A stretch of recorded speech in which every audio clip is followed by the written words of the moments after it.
Hello friends, जय Hind. Welcome to the exam toppers. स्वागत है आप सभी का हमारे द एग्जाम टॉपर्स परिवार में। आरआरबी एनटीपीसी ग्रुप डी के लिए काफ़ी महत्वपूर्ण प्रीवियस ईयर के प्रश्नों की सीरीज में काफ़ी महत्वपूर्ण आज के प्रश्न हैं जो कई बार प्रतियोगी परीक्षाओं में पूछे गए हैं। और ज़रूरी नहीं है कि RRB, SSC, IB, state PCS, police constable, sub inspector, जितनी भी प्रतियोगी परीक्षाएं होती हैं उन सभी के लिए काफ़ी महत्वपूर्ण है। तो आगे बढ़ने से पहले यदि आपने चैनल को सब्सक्राइब नहीं किया है तो सब्सक्राइब कर बेल आइकन को प्रेस कर लें ताकि आपको लेटेस्ट वीडियोस के नोटिफिकेशन सबसे पहले मिल सकें। शुरू करते हैं पहले प्रश्न से। पहला प्रश्न है, संयुक्त राष्ट्र संघ के सुरक्षा परिषद का स्थायी सदस्य कौन सा देश नहीं है? संयुक्त राष्ट्र सुरक्षा परिषद का स्थायी सदस्य कौन सा देश नहीं है? तो उसका नाम भारत ही है। भारत ही ऐसा देश है जो कि संयुक्त राष्ट्र के सुरक्षा परिषद का स्थायी सदस्य नहीं है। स्वर्ण मंदिर हम सभी ने नाम सुना है, गोल्डन टेम्पल जिसे कहा जाता है। यह किस धर्म से संबंधित है?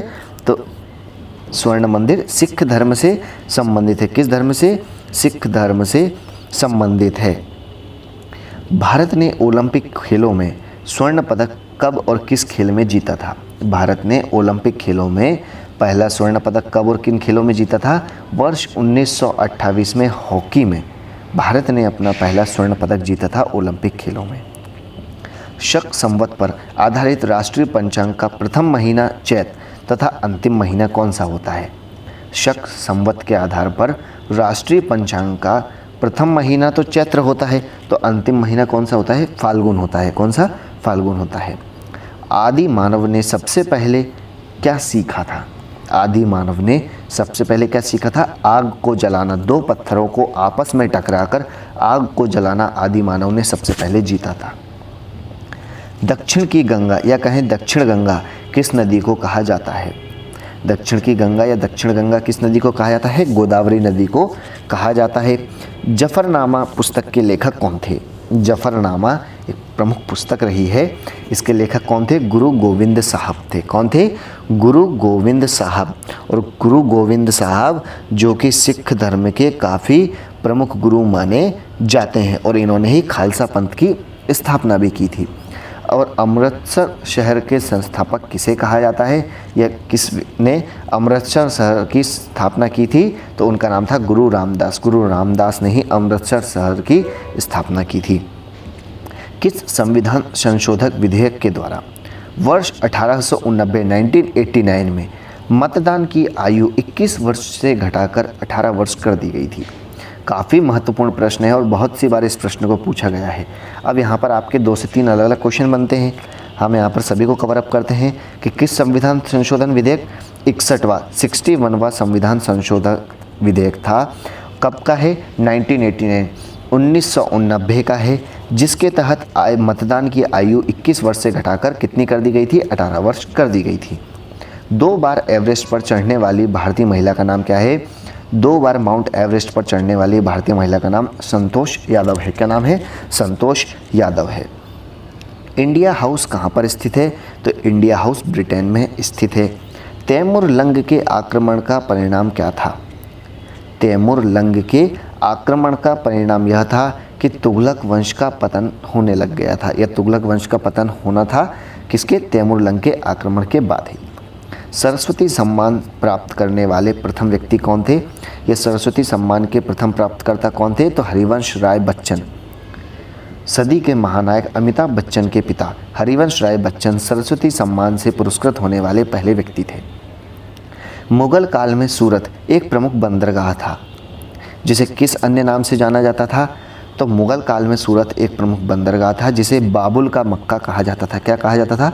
बाबुल का मक्का कहा जाता था। दीपशिखा पद्य, ये दीपशिखा की रचना करने वाली कौन थी? किसके द्वारा दीपशिखा की रचना की गई है? तो महादेवी वर्मा। महादेवी वर्मा के द्वारा ही दीपशिखा की रचना की गई है। Harry Potter and the Goblet of fire के लेखक कौन है? Harry Potter and the Goblet of fire के लेखक कौन है? जेके रॉलिंग। जेके रॉलिंग साहब ने ही Harry Potter and the Goblet of Fire की रचना की थी। गरीबी रेखा का मापन, गरीबी रेखा का मापन किस खपत के आधार पर होता है? तो गरीबी रेखा का मापन कैलोरी खपत के आधार पर होता है। कैलोरी खपत पर आधारित गरीबी रेखा का मापन होता है। मूल्य परिवर्तन पर वृद्धि या ह्रास करने की प्रवृत्ति क्या कही जाती है? मूल्य परिवर्तन पर वृद्धि या ह्रास करने की प्रवृत्ति मांग का लचीलापन होता है। क्या होता है? मांग का लचीलापन होता है। पूंजी, पूंजी वह संपत्ति होती है जिसका प्रयोग संपत्ति अर्जित करने के लिए किया जाता है। पूंजी वह संपत्ति होती है जिसका प्रयोग संपत्ति को अर्जित करने के लिए, क्रय करने के लिए ही पूंजी का प्रयोग किया जाता है। चंद्र ग्रहण कब लगता है? आपसे सीधा सीधा पूछा जाए कि चंद्र ग्रहण किस अवस्था में लगता है, तो जब पृथ्वी सूर्य और चंद्रमा के बीच में आ जाती है।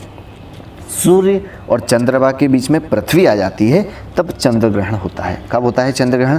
जब सूर्य और चंद्रमा के बीच में पृथ्वी आ जाती है तब चंद्र ग्रहण होता है।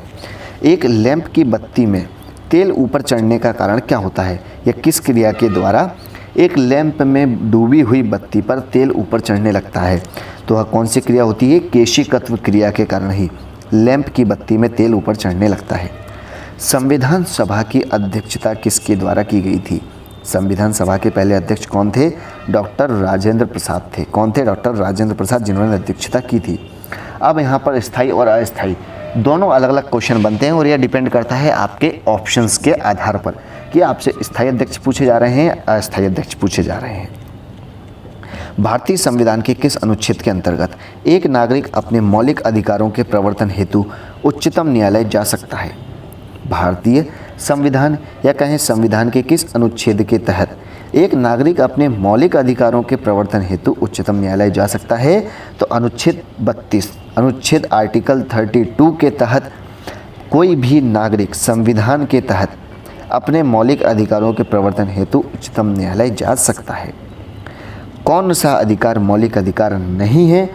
तो पहले कुल 6 अधिकार हुआ करते थे, अब एक संपत्ति का अधिकार हट गया है, तो कहें संपत्ति के अधिकार ही मौलिक अधिकार अब नहीं है। झारखंड, झारखंड भारत का एक प्रमुख राज्य है। यह किस गोलार्ध में स्थित है? तो उत्तरी गोलार्ध में स्थित है। 12 मासा की रचना किसने की थी? 12 मासा की रचना किसने की थी? मलिक मोहम्मद जायसी ने ही 12 मासा की रचना की थी। और अंतिम प्रश्न है 7वीं पंचवर्षीय योजना, जिसका कार्यकाल था वर्ष 1985 से 1990 में। इसमें एक प्रमुख शब्द या एक कहें एक रेखा को परिभाषित किया गया था, वह कौन सी थी? तो 7वीं पंचवर्षीय योजना ही थी जिसमें गरीबी रेखा को परिभाषित किया गया था, जिसका टाइम पीरियड 1985 से 1990 के बीच रहा था। तो ये थे कुछ महत्वपूर्ण प्रश्न जिनके बारे में हमने चर्चा की। आई होप कि आपको ये वीडियो पसंद आया होगा। तो वीडियो को लाइक एंड शेयर करना बिल्कुल ना भूलें, साथ ही वीडियो को अधिक से अधिक शेयर करें। मिलते हैं नेक्स्ट वीडियो में, तब तक के लिए घर पर रहें, खुश रहें, स्वस्थ रहें। Thanks for watching. जय हिंद।